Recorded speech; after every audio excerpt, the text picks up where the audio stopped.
पहले अध्याय में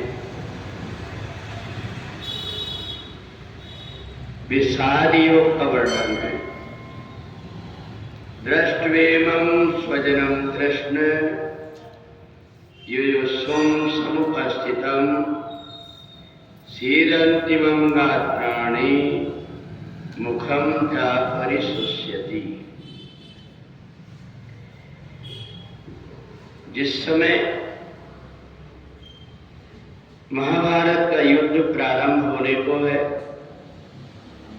और उसी समय अर्जुन जब तक भगवान की तरफ देखता है उसको ज्ञान उत्पन्न हो जाता है, और जब अपने परिवार की तरफ देखता है तो उसके मन के अंदर मोह उत्पन्न हो जाता है।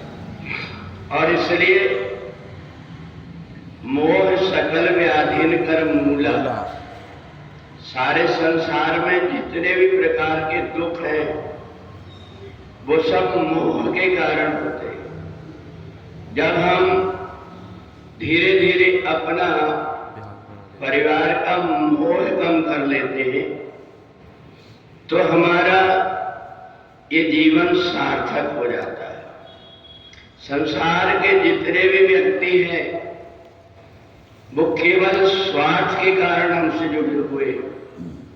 जो बेटा कभी अपने से बात नहीं करता, मुंह से बोलता नहीं, जब अंतिम समय आता है तो हिला हिला करके और बोलता है कि एक बार बोल लो, एक बार बात कर लो करके।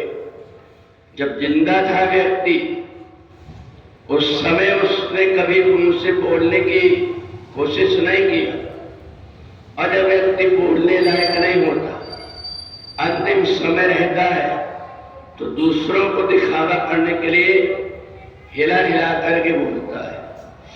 जिसने कभी जीते जी में अपने माता पिता को पानी नहीं दिया, वो जब उनका शरीर छूट जाता है तो फिर कौवा को, कहीं बिल्ली को, कहीं कुत्ते को, इनको खिलाते बैठता है। उसने अपने जीते जी अपने परिवार के लोगों को ध्यान नहीं दिया। तो इसलिए संसार के जितने भी व्यक्ति हैं वो हमसे केवल जब तक के हमारे से मोह है तब तक के लिए वह जुड़े हुए। और इसलिए हमें ध्यान रखना चाहिए कि हम परमात्मा से जुड़ करके धीरे धीरे ये काम, क्रोध, लोभ, मोह, मद, इनसे हम हट करके परमात्मा की भक्ति करें। और जब तक ये हटते नहीं तब तक के हमसे वास्तविक भक्ति नहीं हो पाती। और यही हाल अर्जुन का हुआ। अर्जुन इतना शूरवीर है, उसकी धनुष बाण के आगे व्यक्ति टिक नहीं पाता। परंतु व्यक्ति जब टिक नहीं पाता है तो इसलिए उसके मन के अंदर जो मोह हुआ उसके कारण भगवान ने जैसे ही उसका रथ परिवार के लोगों के सामने खड़े किया, अर्जुन के हाथ पैर ढीले हो गए। अर्जुन के हाथ से धनुष बाण नीचे गिरने लगा।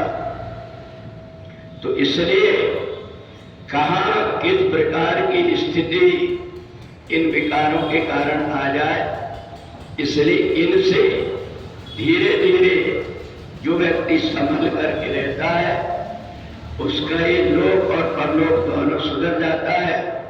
अन्यथा ये विकार व्यक्ति को अच्छे मार्ग से भटका देते हैं।